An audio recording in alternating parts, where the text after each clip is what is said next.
dans ce 100%. Alors aujourd'hui, nous avons la critique flash de Medieval Moves Dead Moon's Quest, un jeu PlayStation Move, je crois. Ensuite, c'est Katsuka et la pétillante Suzuka pour Tokyo Café. Tout de suite, on attaque avec les news. Tu dis pétillante. Ouais. Eh ben, Mais moi, c'est ce qu'elle m'évoque. un cachet effervescent. Voilà. Moi, j'ai plutôt envie de penser à un soda très sucré. «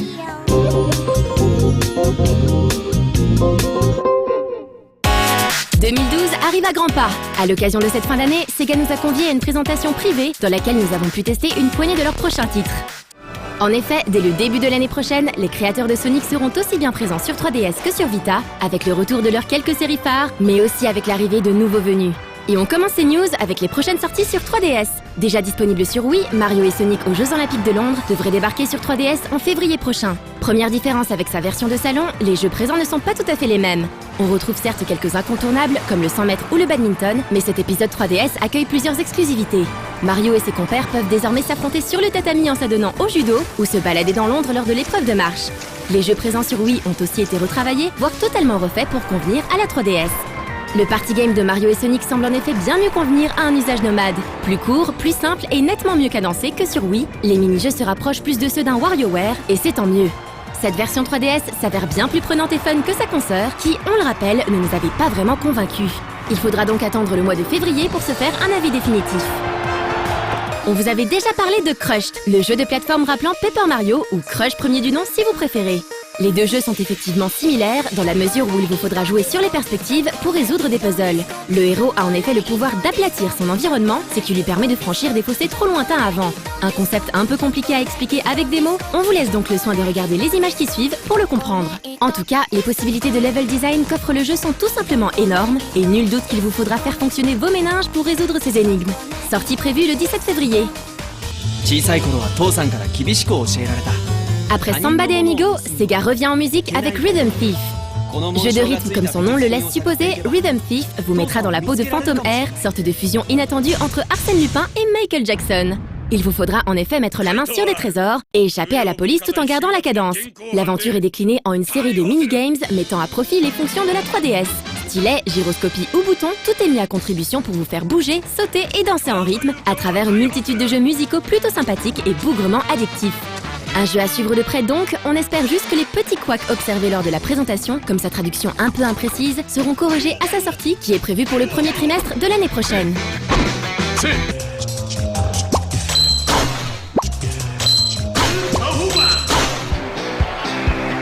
Et on termine ces news spéciales Sega avec un des prochains titres destinés à la PS Vita.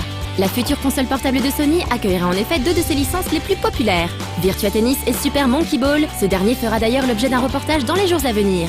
Adaptation du dernier épisode sorti sur console de salon, Virtua Tennis 4 reprend le contenu des versions PlayStation et Xbox en l'enrichissant d'une tonne de nouveautés conçues pour la Vita. À la manière de ce qui se fait sur smartphone et tablette, le jeu propose de jouer sur une seule console via l'écran tactile. Il sera aussi possible d'utiliser la caméra pour une partie de tennis à la première personne, en regardant autour de soi en inclinant la console, ou alors d'utiliser la fonction gyroscope dans une série de mini-jeux exclusifs. Des features qui nous rappellent bizarrement ce qui se fait sur 3DS, mais qui s'avèrent plutôt efficaces au final. Virtua Tennis 4 fera partie du line-up de la Vita, il sortira donc en même temps que cette dernière, c'est-à-dire en février 2012.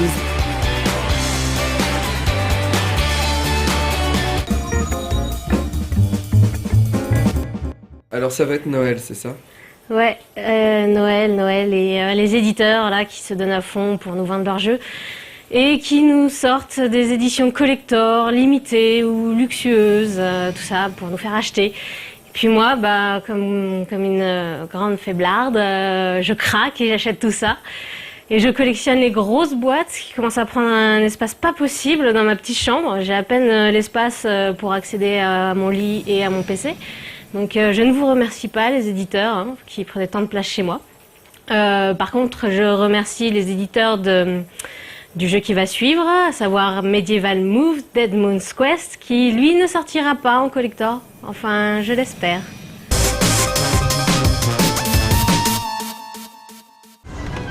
Avec un outil comme le PS Move à leur disposition, on aurait pu croire que les développeurs allaient concrétiser les fantasmes de tous les joueurs, en multipliant les simulations de combat à l'épée. Utiliser le Move pour s'adonner à des duels à l'arme blanche paraît en effet totalement logique et étonnamment, plus d'1 an après sa sortie, peu de softs proposent au final ce genre d'affrontement. Chez la concurrence, par contre, ce genre de jeu est un peu plus présent. Wii Sports Resort comprend par exemple une simulation de kendo plutôt sympathique, et le tout récent Zelda transforme la Wiimote en véritable Excalibur. Du côté de Microsoft, c'est Kinect Star Wars qui devrait bientôt nous mettre dans la peau d'un Jedi, maîtrisant la force et bien sûr le sabre laser. En clair, la demande est plutôt forte et Zindagi Games l'a bien compris. Présent au line-up du PS Move, ce studio peu connu du grand public a créé Sport Champions en 2010, une sorte de Wii Sport version PS3 dans lequel on pouvait jouer les gladiateurs. Ces duels de gladiateurs n'étaient qu'un des nombreux mini-jeux de Sport Champion. Sentant certainement qu'il pouvait largement approfondir ce concept, Zindagi Games a décidé de s'en inspirer pour créer une aventure à part entière, avec une histoire, un contexte et des personnages. C'est ainsi qu'est né Medieval Moves, un rail shooter qui, comme son nom l'indique, se situe au Moyen-Âge dans un univers fantaisiste et chevaleresque. On y incarne Edmund, un jeune prince tout juste transformé en squelette. En effet, le vil Morgrim vient de s'emparer de son royaume et en a profité pour jeter une malédiction sur tous les sujets, notre héros y compris. La quête d'Edmund sera donc de vaincre Morgrim, en terrassant l'armée de zombies squelettes qu'il a levée pour son invasion. L'occasion enfin de se prendre pour un chevalier et d'aller combattre des ennemis armes en main. Tout comme dans un Skyward Sword, notre jeune héros dispose d'une épée et d'un bouclier, et il faudra faire preuve d'agilité pour terrasser les ennemis. Le PS Move répond au doigt et à l'œil, et prendra en compte non seulement la direction de vos coups, mais aussi leur puissance. Pas de triche, les petits mouvements de poignet seront inefficaces et vous serez obligé d'effectuer des gestes amples et rapides pour espérer blesser vos agresseurs. Ces derniers seront d'ailleurs nombreux, il faudra donc s'attendre à quelques crampes comme après vos premières parties sur Wii Sports. Mais l'épée ne sera pas votre seule arme. Au fil de l'aventure, l'arsenal d'Edmund s'étoffera de plus en plus, transformant notre jeune prince inexpérimenté en véritable chevalier. Citons par exemple l'arc qui sera bien utile pour se débarrasser des cibles lointaines. Pour plus d'immersion, Medieval Moves vous demandera de mimer un geste pour l'utiliser. Dans ce cas précis, il faudra faire mine de chercher une flèche dans son carquois, puis pointer l'écran pour viser. Encore une fois, le PS Move s'avère assez précis, la fonction de pointage n'étant pas la plus difficile puisque déjà rodée. Autre arme bien sympathique, les shurikens. En mimant l'envoi d'une étoile ninja, vous pourrez freiner les ennemis qui auraient eu la mauvaise idée de vous approcher. Cette arme est toutefois plus difficile à prendre en main et nécessitera un certain temps pour être maîtrisée. La difficulté, parlons-en. Medieval Moves étant destiné aux plus jeunes, il n'offrira pas de grands challenges aux joueurs les plus aguerris. Le jeu est très indulgent au niveau de la visée et les ennemis, en plus de ne pas être très variés, ne vous cogneront pas très fort. Terminer le jeu sera donc plus une question de temps que d'acharnement. Répétitif et linéaire, il ne plaira sûrement pas aux joueurs en quête d'un jeu moins enfantin et plus travaillé. Les moins de 12 ans devraient en revanche y trouver leur compte et prendront plaisir à se défouler en tranchant des hordes de squelettes. Enfin, saluons l'effort de Zindagi Games qui tire profit du potentiel du PS Move et s'en sert enfin pour autre chose que détecter des pas de danse ou pour shampouiner un animal de compagnie virtuel. Pour notre part, on gardera un souvenir plutôt positif de Medieval Moves, mais on espère surtout qu'il servira d'exemple pour une génération de jeux au background plus développé, à l'ambiance plus sombre et à la difficulté plus corsée. Bien combattu. Pardonne-moi.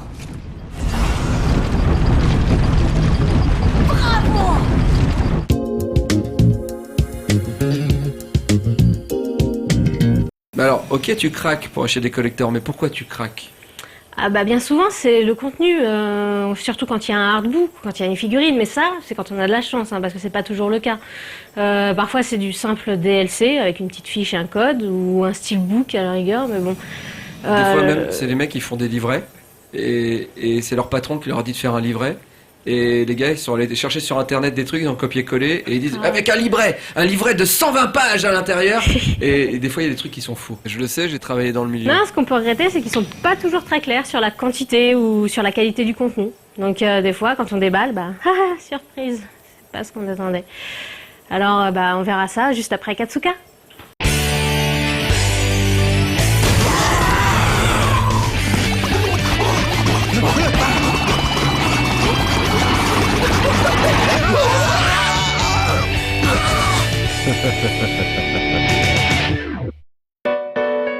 Salut à tous! Cette semaine dans Katsuka, vous verrez plein de poussière ainsi que Betty Banner. Mais avant ça, les news!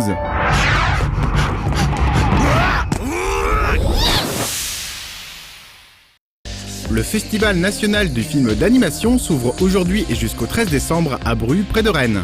Organisé par l'AFCA, cet événement propose de nombreuses projections et rendez-vous.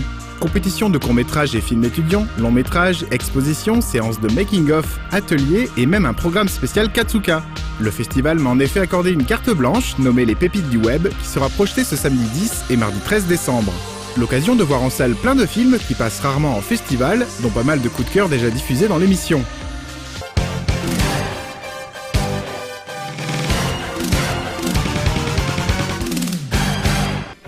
Souvenez-vous, il y a tout juste un an, je vous parlais des crabes d'Arthur de Pin. Eh bien, l'auteur vient de réaliser une petite bande-annonce pour la sortie du 2e tome de sa BD La Marche du Crabe. Un petit hommage au style de Bref, la fameuse mini-série qu'il est inutile de présenter. Bref, j'avais tourné. Et compris du même coup que si on ne tournait pas, ce n'était pas à cause de notre carapace. C'est parce qu'on était trop cons. Les autres crabes me regardaient. Je les ai regardés. Ils m'ont regardé. J'ai voulu dire quelque chose. Mais j'ai rien trouvé à dire. Alors je me suis éclipsé. Plus tard, quelqu'un m'a interpellé. Hé, Soleil! Soleil! T'as tourné! C'était Guitare, le crabe avec qui je joue de la guitare. Je te présente Lune! On se porte pour aller où on veut! T'as tourné, mec! Guitare est gentil. T'es trop fort! Mais quand il vous tient, il ne vous lâche plus. On va changer le monde, mon pote! Je lui ai dit, je m'exile, Guitare. Je n'aime pas les révoltes. Et il m'a répondu, c'est pas une révolte! C'est une révolution! Tu dois être notre leader! Alors je lui ai dit, oui. Et puis, après réflexion, je lui ai dit, non. Bref, j'ai changé de direction.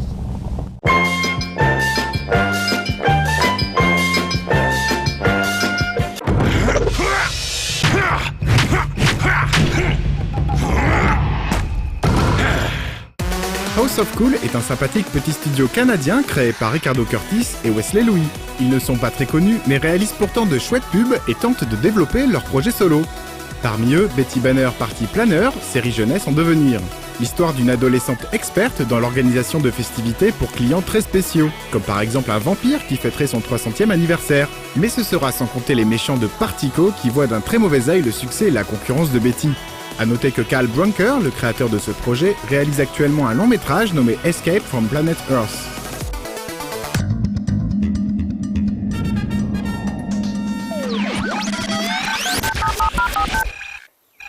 Betty Banner Party Planner, how can I help you? Enormous party. Got it. I'm on my way. Party planning is more than just showing up with the cake. You've got to get to know your client. Figure out how their party should be different from anyone else's. We do weddings, holidays, fundraising, you name it. Mazel tov! It's important to keep your skills sharp. You never know what you'll come up against.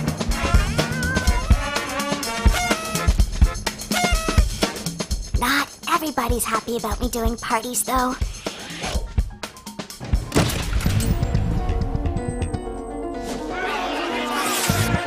I don't know what they're so upset about. Why can't we both make people happy? In the end, it's all about the surprise. Surprise! Mango Lisa! Shiogaku! Over Oscar!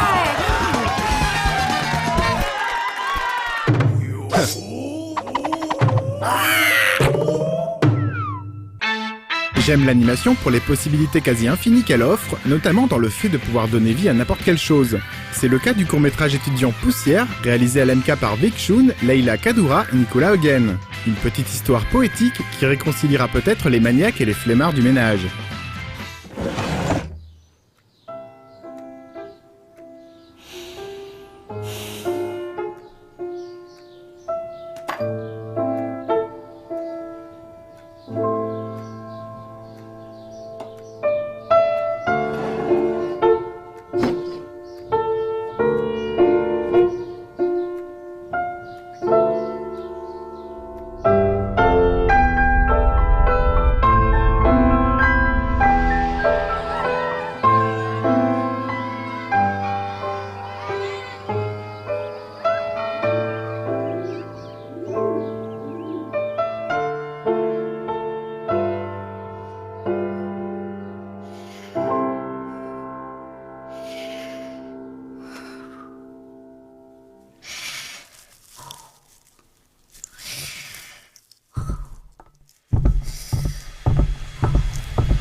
Voili voilou, prochaine émission en 2012.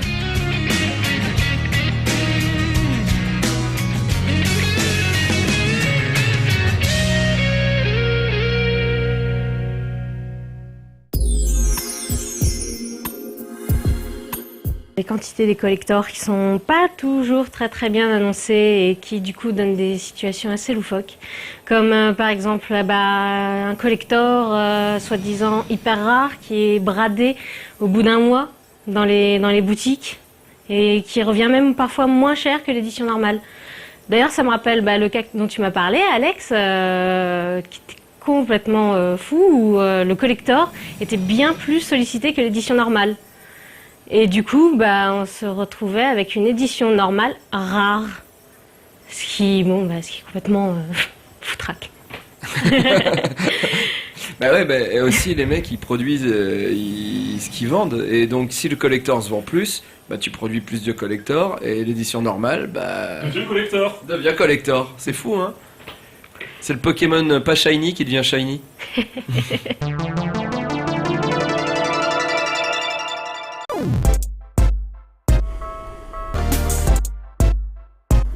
いらっしゃいませ。東京カフェへようこそ。Alors, qu'est-ce que ce sera aujourd'hui? さあ言ってるもんです。静か TGS2011 一体どんなことになってるのかさすみんなに見せます。2009年の時とあと2010年のお花見に来たことがあるんですけれども、なんか今年はいつも私の知ってる TGS に増して人が多い気がします。あ、かわいいバットマンファミリーがいます。ありがとう、ごめんね。ちょっとぐるっと行ってみましょうか。綺麗ですね。これはブザピファブリキャラマン？ Oui, tout à la main. すごいですよ。これ見てください。刺繍とかコルセットも。ブラボー。初音ミクもいます。もちろんもちろん。へー、オリジナルですね。Vous dessinez depuis combien de temps? Toujours. Mais j'ai fait une école de publicité et moi c'était l'illustration qui m'intéressait et le manga, donc après voilà, j'ai continué. Quel est ton préféré? Dessin ton préféré? On va montrer. Le samouraï. サムライ La trousse. あ、すごいすごい鬼武者って感じですね。会場にはいろんなゾンビいますけれども、なんとこちらにバレリーナのゾンビがいます。死んでも踊り続けるその魂、私も見習いたいです。あいやいや I'm a little butterfly Come on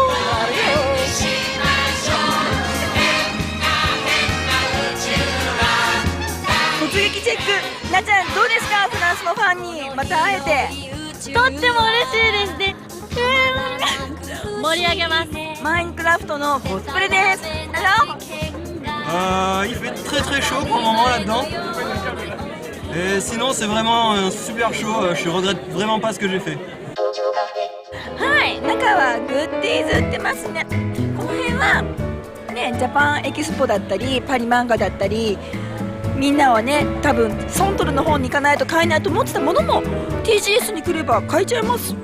さあスクエアエニックスさんの公式フィギュアをチェックしたいと思います。やっぱね海賊版と違って細かさだったり色だったり全然違うんですよ。みんなもせっかく買うんだったら、せっかくお金出すんだったらちょっと高いけれども本物を買いましょう。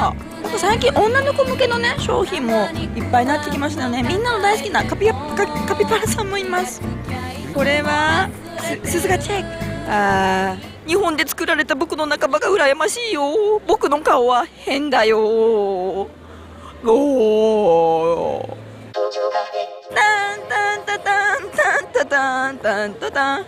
東京カフェっぽくないけれども、こんなのねすごく有名なんだけれども、オビワンケノビっていうののオビワンっていうのは日本語から来てるんですよ。マスターヨーダーもヨダさんという名前から来てるんですよ。ダース・ベイダーのあのマスクはですね、侍の鎧兜にインスピレーションを受けて作ったんですよね。ジョージ・ルーカスはねすごく日本が大好きなんですよ。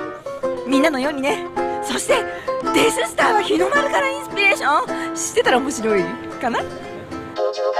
なんとですね TGS にはアメリカからのすごいゲストも来ています。ゴーストバズターズで有名なあの方と X ファイルで有名なあの方がなんとここに来ています。すごい近いし近すぎちゃうし、イエーイ。 TGS の楽しみはもちろんショッピングだけではありません。なんとスペシャルゲストも来ています。スペシャルゲストですが年々すごくなってきていて、今年はね鈴木優さん、みんなの大好きなシェンムーの鈴木優さんと、あと鉄拳の原田さん。鉄拳ケーキです。鉄拳ケーキを持っていらっしゃるラパンカタン。じゃじゃじゃん、なんとノーライフの文字も踊ってます。私の声も枯れております。ガトーを作りましたゆきこちゃんです。パティシエゆきこちゃんです。どこに気をつけてこの辺に苦心しましたか？ゲストの方に喜んでいただけるようにいろんなアイテムを使いました。原田さんいかがでしょうか？いやこれ鉄拳バージョンなんですけど非常に素晴らしいです。ありがとうございます。芸が細かくてアウトランの車もあるんですよ。ハンゴンはもうリンゴでハンゴンの香りです。私がいました。素晴らしい。そしてコンサートもたっぷり楽しみますよ。なんと今年はラブリンタンブリン。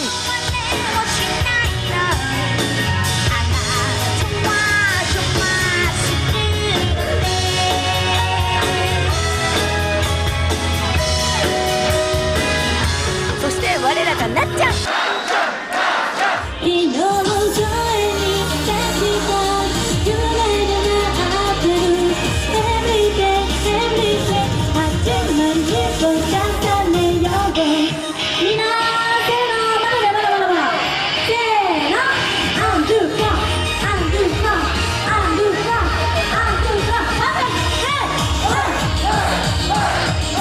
私たちのムッシュプールプレロアドレスウェード。Alors ça se présente bien? Oh bah oui alors, le public est à son paroxysme.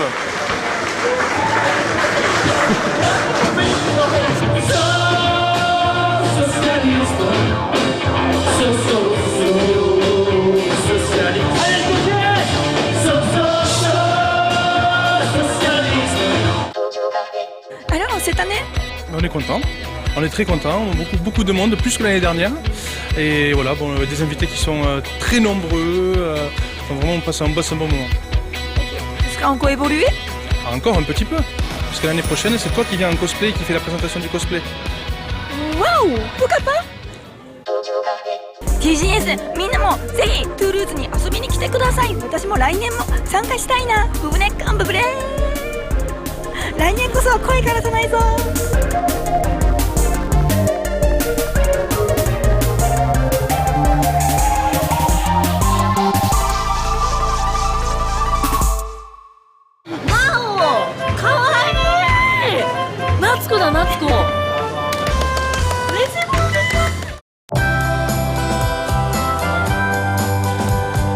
Il y a 10 ans, j'ai pas souvenir qu'il y ait eu autant d'éditions collector. Je me rappelle juste d'une qui m'a beaucoup manqué parce que je l'ai ratée. C'était celle de Final Fantasy VIII. Alors, pas de figurines, pas de hardbook, juste un petit t-shirt, un poster et des stickers, rien de bien méchant.